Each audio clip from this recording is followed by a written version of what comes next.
Grace, welcome to Storytime, love. Today we're going to be reading about Little Miss Brainy by Roger Hargreaves.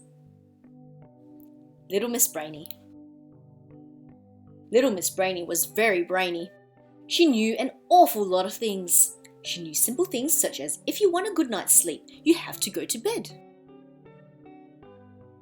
And if you want to get up, then first you have to wake up. She knew that if you don't want to be hungry, you have to eat.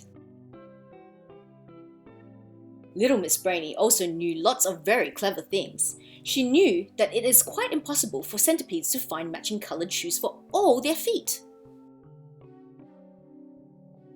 Now, Little Miss Brainy knew so much that people got to hear about it. They came from far and wide to ask her questions. Mr. Messy called to see her. "What can I do to keep myself messy?" he asked. "I know," cried Little Miss Brainy. "Don't wash." Mr. Messy was delighted. As Mr. Messy was leaving, Mr. Dizzy arrived. "Is there anything heavier than a hippopotamus?" asked Mr. Dizzy. "I know," said Little Miss Brainy. "2 hippopotamuses." "Is that so?" said Mr. Dizzy. "I'll go and check." Mr. Clever arrived.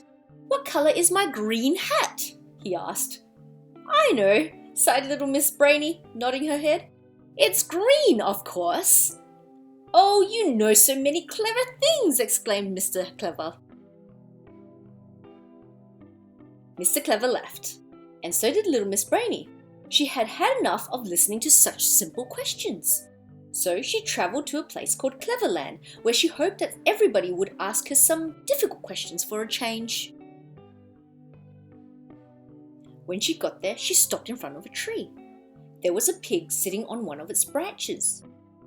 "However am I going to get down from here?" wailed the pig. "I know," said Little Miss Brainy. "You can jump down." "Good idea," said the pig, and being a Cleverland pig, he jumped right on top of Little Miss Brainy. "You're not as soft as a pillow," he complained, and he trotted off. Further down the road, Little Miss Brainy met an elephant. He had a knot tied in his trunk. "Please help me. How can I undo this knot in my trunk?" he asked in a funny sort of way. "I know," said Little Miss Brainy. "I'll undo it for you." And she did.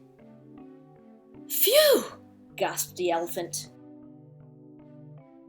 and blew Little Miss Brainy high into the air. "I feel much better now," said the elephant. "I don't," moaned Little Miss Brainy, and rubbed her head. The elephant had blown her some distance away, and she landed in front of a lion. "I'm starving," growled the lion. "What can I eat?" Little Miss Brainy looked around, but she could see nothing, and said quickly, "I don't know," and she ran home before the lion realized that she was the only thing to eat for miles around. Well, Little Miss Brainy had a close call. She was brainy enough to escape from the lion. What story shall we read next in Storytime, love?